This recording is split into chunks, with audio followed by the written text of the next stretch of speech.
بسم اللہ والصلاۃ والسلام علی رسول اللہ۔ السلام علیکم ورحمۃ اللہ وبرکاتہ۔ اسلام دین فطرت ہے، یہ بات ہم بہت کہتے سنتے پڑھتے ہیں مگر اس پر غور نہیں کرتے۔ فطرت کسی رنگ کی پابند نہیں ہے، فطرت کسی ایک رنگ سے جڑی ہوئی نہیں ہے، فطرت کا کوئی ایک رنگ نہیں ہوتا، سارے رنگ فطرت کے ہیں۔ تو اسلام کا اپنا کوئی ایک رنگ نہیں ہے، سارے رنگ اسلام کے ہیں، ماں سوائے اس کے کہ اس میں کہیں کوئی تحدید ہے، ممانعت ہے، سختی ہے۔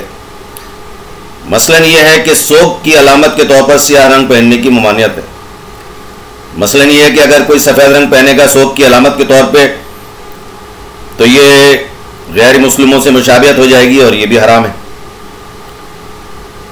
مثلاً یہ ہے کہ مردوں کو منع کیا گیا ہے کہ وہ سرخ رنگ کا لباس نہ پہنے اور ایسا لباس نہ پہنے جو عورتیں پہنتی ہیں ان سے مشابہت نہ ہو۔ تو ہمارے یہاں ایک صوبے میں خاص طور پر یہ سلسلہ بہت زیادہ ہے۔ اس ساری تفصیل سے قطع نظر سارے رنگ فطرت کے ہیں، سارے رنگ ہمارے ہیں، سارے رنگ اسلام کے ہیں۔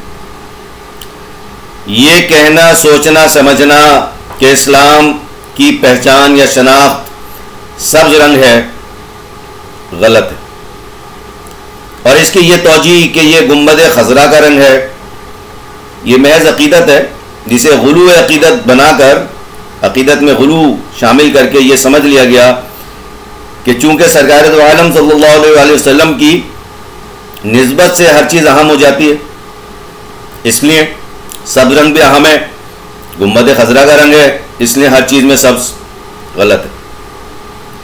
یاد رکھیں کہ اسی گنبد خضرا کا رنگ پہلے سفید تھا، اور حضور اقدس صلی اللہ علیہ وسلم کے پسندیدہ رنگوں میں سبز ہے تو سفید بھی ہے، اور سفید کا اہتمام زیادہ کیا ہے، اور سیاہ ہے امامہ شریف میں یا جبہ شریف میں۔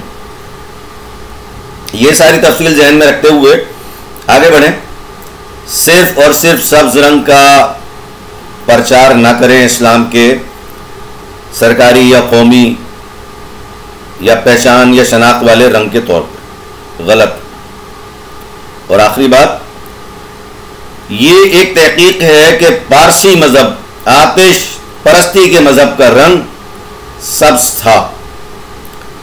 اس بارے میں محرم کے سلسلے میں ایک روایت حدیث میں بھی اس کا اشارہ ملتا ہے، میں قصداً وہ دہرانا نہیں چاہتا کیونکہ ہمارے یہاں کم علمی، لا علمی سرمایہ افتخار ہے، فخر کا باعث ہے، اور لوگ دین سے دور ہیں اس لیے ان باتوں سے دور ہیں۔